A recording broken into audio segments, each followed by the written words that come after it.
কিন্তু যাই সংকট আছে তার মধ্যেও আরো নতুন করে বায়ো ভিলেজ তৈরি করার পরিকল্পনা আগামী নতুন অর্থ বছরে আমরা হাতে নিয়েছি এবং অঞ্জন বাবুকে বিশেষ করে বলেছি যে রাজ্যের প্রতিটি ব্লকে কত সংখ্যা আপনাকে বলেছিলাম আমি অন্ততপক্ষে প্রতিটি ব্লকে 5 থেকে 10টা বায়ো ভিলেজ যেন আমরা প্রতিটি ব্লকে তৈরি করতে পারি তার ডিপিআর তৈরি করুন এবং সেই ডিপিআর ডোনার মিনিস্ট্রিতে পাঠিয়ে টাকা আসলে পর সারা রাজ্যে বায়ো ভিলেজের কাজ আমরা করি এবং এটা আমাদের জানানো উচিত আপনাদের মাধ্যমে রাজ্যের মানুষকে যে বায়োটেকনোলজি দপ্তর ইতিমধ্যে ইম্ফলে যে আমাদের আইবিএসডি অর্থাৎ institute for bio resource and sustainable development centre রয়েছে এটা একটা শাখা ত্রিপুরায় আমরা শুরু করছি এবং তাতে করে ত্রিপুরায় পলিউশন কন্ট্রোলের ক্ষেত্রে কৃত্রিম উপায়ে যেগুলো পরিবেশকে ধ্বংস করছে নষ্ট করছে এই সমস্ত ম্যানুফ্যাকচারিং ইউনিট বা দ্রব্য সামগ্রীর রিপ্লেসমেন্টের ক্ষেত্রে যা যা করতে হয় institute for bio resource and sustainable development centre হলে সেটাতেও আমাদের রাজ্য অনেক এগিয়ে থাকে উই হ্যাভ অলরেডি সাইন আপনারা দেখেছেন যে একটা বিল্ডিং টিএফডিপিসি একটা খালি বিল্ডিংটাকে আমরা নিয়েছি and seeing all this work এই এক বছরের মধ্যে অক্লান্ত পরিশ্রম করে আমাদের কাছে খুব লোকজন নেই we don't have much of resources তাও আমি বললাম after I took over as Science and Technology Minister যে রাজ্য সরকারের কাছে কেন্দ্রীয় সরকারের কাছে এবং ডোনার মন্ত্রকের কাছে আমরা আরো আর্থিক সংস্থানের আবেদন জানাবো যদি সেই সংস্থানগুলো হয় আমরা কেন শুধু বলুন খোয়াই বা সিপাহীজলা ওয়েস্ট ত্রিপুরা ডিস্ট্রিক্টে কেন সারা রাজ্যে এটাকে নিয়ে যাব এবং এটা করলে রাজ্যের দূষণ নিয়ন্ত্রণের ক্ষেত্রে এবং ন্যাচারালি যে জিনিসগুলো আমরা ব্যবহার করতে পারি সেগুলোতে ত্রিপুরা দেশের অন্যান্য প্রান্ত থেকে এগিয়ে থাকে এবং সায়েন্স অ্যান্ড টেকনোলজি দপ্তর ইতিমধ্যে ইন দি লাস্ট 1 ইয়ার আমরা বায়ো ভিলেজের পাশাপাশি কলেজ বায়োটেক ক্লাব এটা তো হয়েছে তারপর আমাদের হেল্প ডেস্ক আমরা তৈরি করেছি টিটিএডিসি হেডকোয়ার্টার্স কুমলেনগে সেইখানে প্রতি মাসে আমরা দেখেছি more than 500 applications জমা পড়ছে এবং কাজ শুরু হয়ে গেছে and by this ত্রিপুরার যে পলিউশন কন্ট্রোল বোর্ড বা সায়েন্স অ্যান্ড টেকনোলজি বায়োটেকনোলজি আমরা আগরতলার বাইরে গিয়ে রাজ্যের অন্যান্য প্রান্তের মানুষের জন্য কাজ করতে শুরু করেছি এবং আজকের এই সাংবাদিক সম্মেলনে আমি এটা বলব যে ত্রিপুরায় যতগুলো নগর উন্নয়নের ক্ষেত্রে বা আগরতলা পৌরসভা এরিয়াতে যে সমস্ত ম্যাপিংগুলো হচ্ছে সার্ভেগুলো হচ্ছে aerial survey drone survey GIS maybe used for science and technology we are silently helping the state government urban development কি আমরা জিজ্ঞেস করতে পারি বিরুনিয়া সাবরুম ইত্যাদি শহরের যে ম্যাপিংগুলো হচ্ছে এগুলো কিন্তু আমাদের সায়েন্স অ্যান্ড টেকনোলজি ডিপার্টমেন্টের মাধ্যমে এগুলো হচ্ছে এবার এই স্কচ অ্যাওয়ার্ডকে নিয়ে যদি আপনাদের কোনো ধরনের প্রশ্ন থাকে I think we can take your question. যেগুলি রয়েছে সেগুলো যদি না মানে তাহলে আপনারা পদক্ষেপ গ্রহণ করবেন কারোর মধ্যে কোনো সুযোগ আপনারা কি ইস্যু করেছেন প্রথম কথা অফিসে এসেই আমি ইন্ডাস্ট্রি দপ্তরকে আমার ভিজিট সংক্রান্ত যে ব্যাপারে আমাদের মেম্বার সেক্রেটারি পলিউশন কন্ট্রোল ওনার মাধ্যমে ইন্ডাস্ট্রি দপ্তরকে জানিয়েছি যে আপনারা যে ইন্ডাস্ট্রি এখানে বসালেন ত্রিপুরায় ওরা কিন্তু পলিউশনের সমস্ত গাইডলাইন মানছে এবং টিম পাঠাবো সেখানে আমি as a minister I cannot be expert in pollution কিন্তু যা দেখে আসলাম এটা দুর্গন্ধে ভরা এটা হয় না এভাবে and there is one factory, আপনারাও যাবেন সেখানে, রোব্যাক্স বলে একটা ফ্যাক্টরি আছে রাবার, তার ওইখানে কোনো গন্ধ নেই, বাকিদের ওইখানে গন্ধ আছে। তো তড়িঘড়ি করে আমি সেখানে ইঞ্জিনিয়ার যে কাজ করছিলেন তাকে জিজ্ঞেস করলাম যে তোমাদের এখানে গন্ধ বেরোচ্ছে না কারণটা কি? বলছে যে আমরা একটা স্পেশাল প্লান্ট এখানে বসালাম, যার নাম ওরা বলেছে স্ক্রাবার, মানে এটাকে উপরে নিয়ে বাষ্পের মতো করে এই দুর্গন্ধটা এরা নিষ্ক্রিয় করে এটাকে এনভায়রনমেন্টে ছেড়ে দিচ্ছে। তো আই ক্যান টেল, মানে এখনো মিটিংটা হয়নি, মিটিং হবে, নোটিশ দেওয়া হয়েছে যে মিটিং হবে, মিটিংয়ে আমরা আবার এদের গাইডলাইন স্মরণ করিয়ে দেব। ইভেন আমাদের রাজ্যের ইন্ডাস্ট্রি দপ্তরকেও আমরা বলবো ইন্ডাস্ট্রি করুন, ইট ইজ ফাইন, কিন্তু not at the cost of the people's health. তো সেক্রেটারি কিরণ গীতেকে আমি বললাম, গীতে ইজ অলসো ভেরি প্রোঅ্যাক্টিভ, এবং উনি বললেন যে যা যা করার as a industry secretary definitely. তো আমি এইটুকু বলতে পারি যে রোব্যাক্স যে টেকনোলজিটা ইউজ করেছে, এইটা যদি অন্যান্য রাবার বেসড ইন্ডাস্ট্রিজ বা ফ্যাক্টরিজ যারা এখানে আছে তারা যদি এটা ফলো করে, আই এম শিওর 80% দুর্গন্ধ বা পলিউশনটা চলে যাবে। তবে এটা আমার পক্ষে as a minister, as a non expert এগুলো বলা ঠিক হয়। সো এক্সপার্ট আসছে, ইন্ডাস্ট্রি এবং পলিউশন কন্ট্রোল উভয় ডিপার্টমেন্ট মিলেই কিন্তু বিশ্লেষণ আমরা করবো। অ্যান্ড আই এম টেলিং, আবারও বলছি, আফটার দ্যাট তারপরে যদি কেউ পলিউশন গাইডলাইন যদি না মানে, আই এশিওর দ্যাট বন্ধ করে দেওয়া হচ্ছে। দপ্তর থেকে যে একটা অভিযান চলছিল এটা সম্পূর্ণ বন্ধ হয়ে আছে, কোনো কিছু না বুঝে সবাই আবার সেই ক্যারিব্যাগগুলো ব্যবহার করছে। দপ্তর এই বিষয়ে কতটুকু আছে? দপ্তর এই বিষয়ে আমিও এইভাবেই খবর পেয়েছি। আমি যখন হরিগঙ্গা পোশাক রুটে যাই, আমার অনেক পরিচিত দোকান আছে, আমি এদের জিজ্ঞেস করি কেন আপনার প্লাস্টিক ব্যবহার করছে, আমাদের লোকগুলো আসছে কি। তো গতকাল অঞ্জন বাবুরাও ছিলেন, গতকালই তো ছিলেন, গতকাল ওনারা আমি ডাকলাম অফিসে, এবং আমি একটা পথ খুঁজে পেলাম যে একটা স্কোয়াড, একটা টাস্ক ফোর্স আমি গঠন করছি। এই টাস্ক ফোর্সে শুধু দপ্তরের লোক থাকবে, দপ্তরের বাইরের লোকও থাকবে, এবং মডেল তৈরি করবো যে কারা কারা থাকবে। Even experts from engineering college, experts from সাধারণ ডিগ্রি কলেজ বা ইউনিভার্সিটি,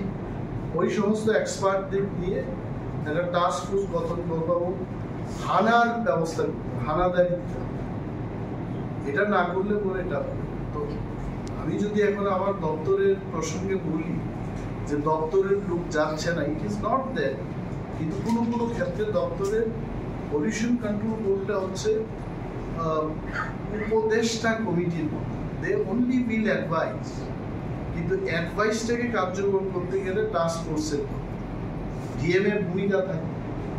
আমি কাদের বিরুদ্ধে অ্যাকশন নেব? পলিউশন কন্ট্রোলের কাছে তো মামলা করার পর তাকে ইনভেস্টিগেশন করার কোনো ক্ষমতা আমাদের নেই। তো ডিএমকে সাথে নিতে হবে, পুলিশ প্রশাসনকে সাথে নিতে হবে, but I as a minister আমি টাস্ক ফোর্সটা করছি। ত্রিপুরা সায়েন্স অ্যান্ড টেকনোলজি ডিপার্টমেন্টের পক্ষ থেকে আপনাদের স্বাগত জানাচ্ছি। এই প্রেস মিটটা আমরা আয়োজন করছি রাজ্যের মানুষের জন্য অত্যন্ত সুখবর এবং গর্বের যে বিষয়টা আপনাদেরকে জানানোর জন্য যে জাতীয় স্তরে রাজ্যের বায়োটেকনোলজি দপ্তর এইবার পুরস্কৃত হচ্ছে, এবং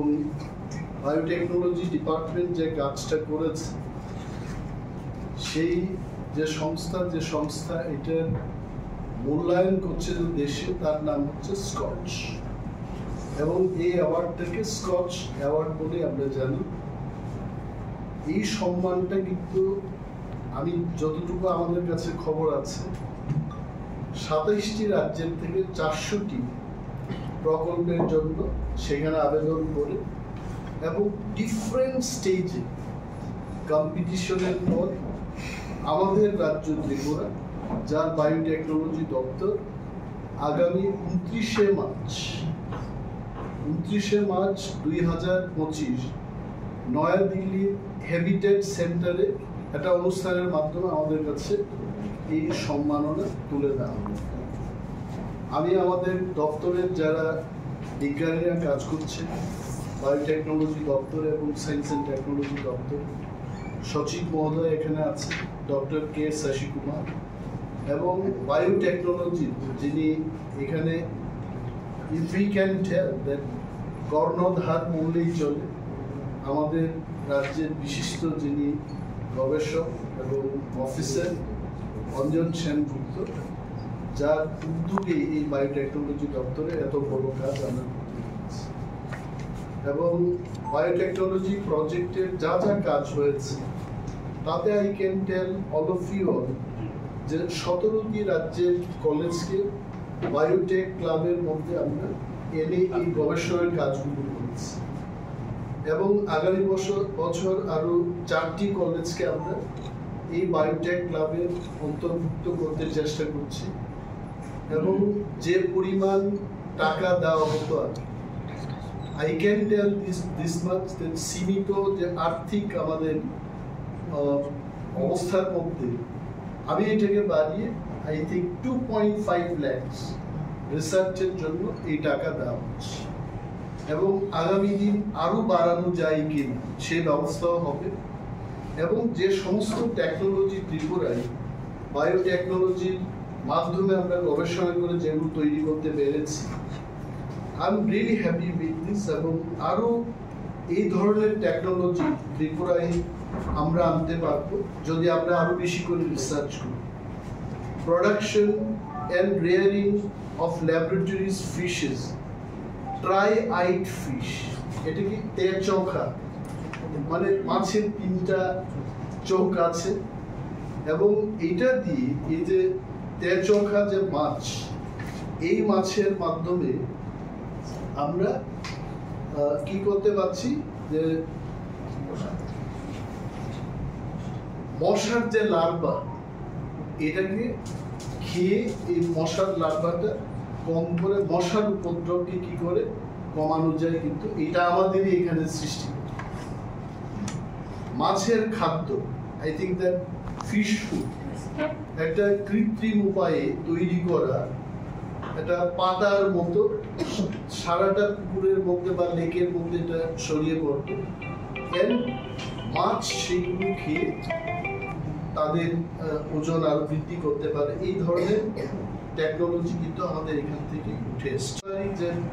মাশরুম কাল্টিভেশনে যে সমস্ত ফার্টিলাইজার ইউজ হচ্ছে, ফার্টিলাইজারকে ইউজ না করে কি করে কৃত্রিম উপায়ে তৈরি মাশরুম, ন্যাচারালি যে মাশরুমগুলো পাওয়া যায় তার স্বাদ যেন আমরা পেতে পারি, সেই লক্ষ্যেও কিন্তু গবেষণা চলছে। এইভাবে there are so many technologies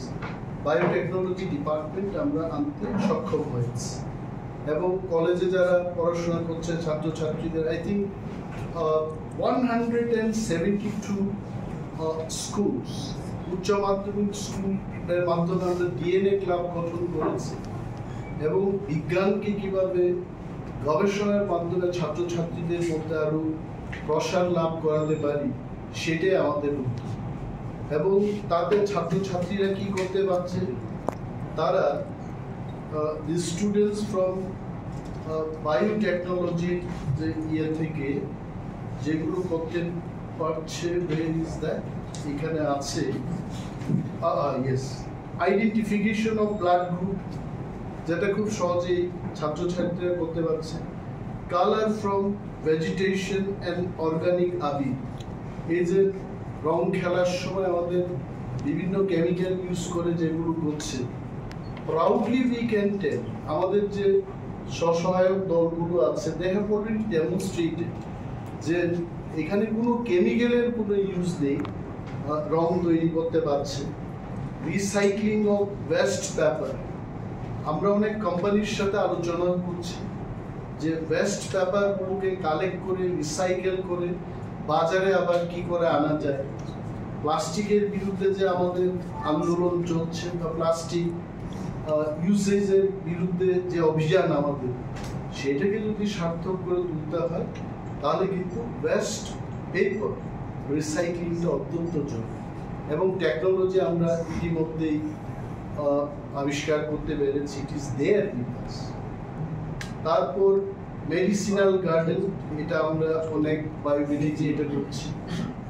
DNA extraction, আমরা আগে জানতাম যে মানুষের শরীরের থেকে ডিএনএ আমরা নিতে পারি, ডিএনএ টেস্ট করতে পারি, কিন্তু বায়োটেকনোলজি ডিভিশন অফ ত্রিপুরা ফল থেকে কিভাবে ডিএনএ এক্সট্রাক্ট করতে হয়, I think successfully we have invented that technology. এটা আজকে 172টা স্কুলের মধ্যে I don't think সমস্ত স্কুলে এটা করতে পেরেছে, but some of these schools they have already learned this technology এবং এটার মাধ্যমে আগামী দিন কিন্তু হর্টিকালচার ডিপার্টমেন্টে যারা কাজ করছে আমাদের এই টেকনোলজিকে ইউজ করে কিন্তু রাজ্যে ব্যাপকভাবে ফল চাষের ক্ষেত্রে এটা প্রয়োগ করা যেতে পারে। এবং নতুন যে বিষয়গুলি আমাদের সায়েন্স অ্যান্ড টেকনোলজি ডিপার্টমেন্টে, it is a great opportunity আপনাদের কাছে এগুলো তুলে ধরা, যে আমাদের বায়ো ভিলেজ 2.0, এই বায়ো ভিলেজ 2.0 যে প্রজেক্টটা, এই প্রজেক্টের টাকার পরিমাণ 1,30,000 চিলড্রেন ইনিশিয়াল, এবং সেইটাকে বাড়িয়ে আমরা 2 লক্ষ টাকায় বায়োটেক কলেজে আমরা 2 লক্ষ টাকা করে দিচ্ছি। বায়োভিলেজে 33,000 থেকে 40,000 টাকা পার বেনিফিশিয়ারি 40,000, রাইট। এবং মোট আমাদের 24টা, if I can remember correctly, 24টা বায়ো ভিলেজে যে সাকসেসফুলি আমরা গ্রামকে ইকো ফ্রেন্ডলি করে তোলার ক্ষেত্রে যে কাজটা করেছি,